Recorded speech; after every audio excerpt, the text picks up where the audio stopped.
The Diocese of Bismarck in North Dakota, United States of America, first sent missionaries to Africa in July of 1990 when Father Bruce Krebs, Jim and Henrietta Nisler, and Kathy King traveled to Bura in southeastern Kenya with the support of then Bishop of Bismarck, John Francis Kinney.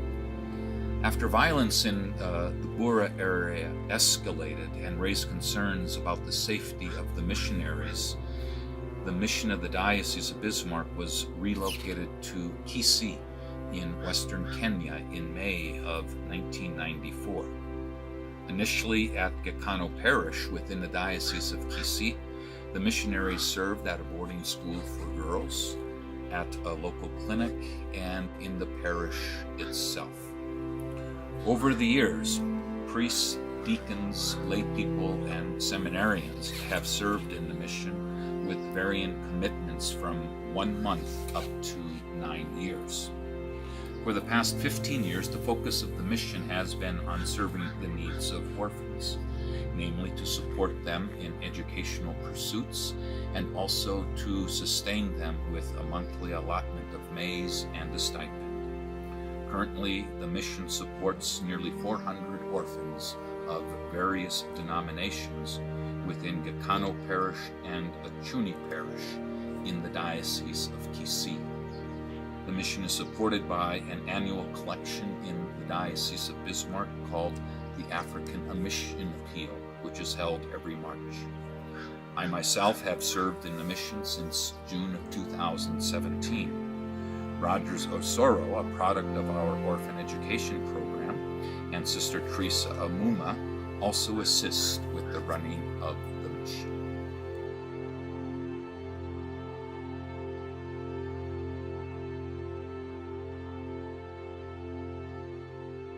In May of 2018, two friends of mine, Wes and Kathy Pepley, from the Church of St. Joseph in Williston, North Dakota, came to visit me.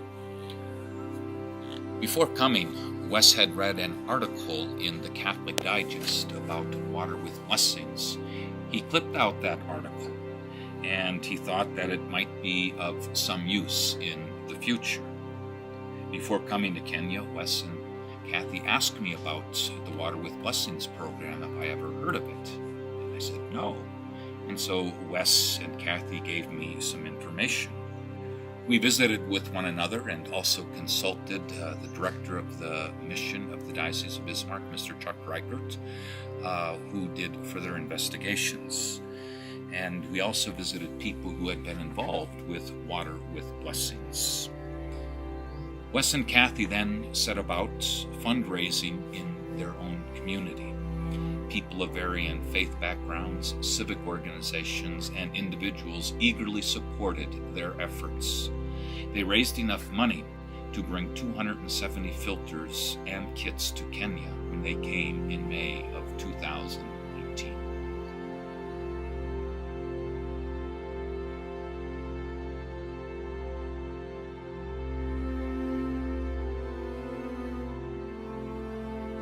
Our initial decision after reviewing the information from Water with Blessings was to do a pilot project at Itago Parish here within the Diocese of Kisii. I myself have had no contact with Water with Blessings. It's Wes and Kathy, and they had stated that their experience with Water with Blessings was very supportive, and also Water with Blessings provided good assistance and training. For a pilot project, we chose we chose a parish called Itago, about an hour-and-a-half drive from Gekano. We encountered a few problems at Itago. First one is the pastor did not pass out the registration forms and then announced the wrong dates for the training. But we did manage to train 3 water women and eventually 39 others in the parish. These women instinctively knew the value of clean water.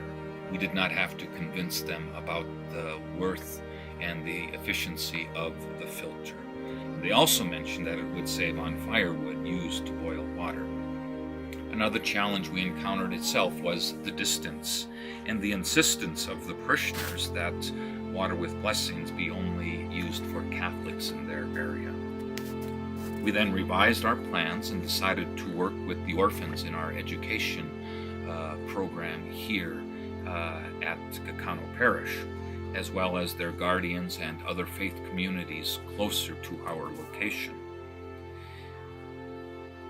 In our orphan education program, we serve orphans from 5 different religious denominations.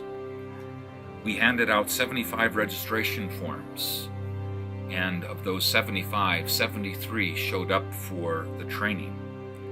We did manage to train all of these orphans as well as their guardians who came that day.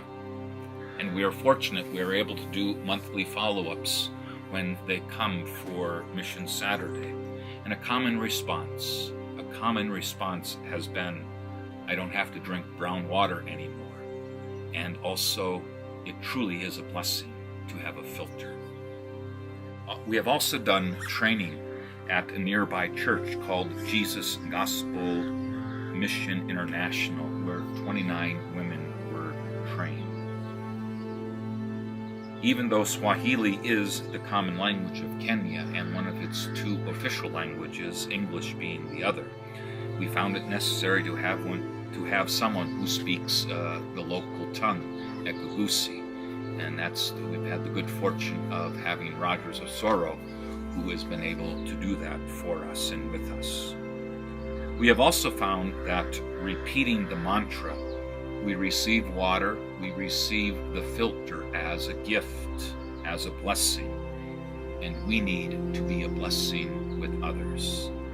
It reminds the participants that they are called to be a blessing to others, and also it helps us remind them of the basic rule of 1 filter and bucket per family.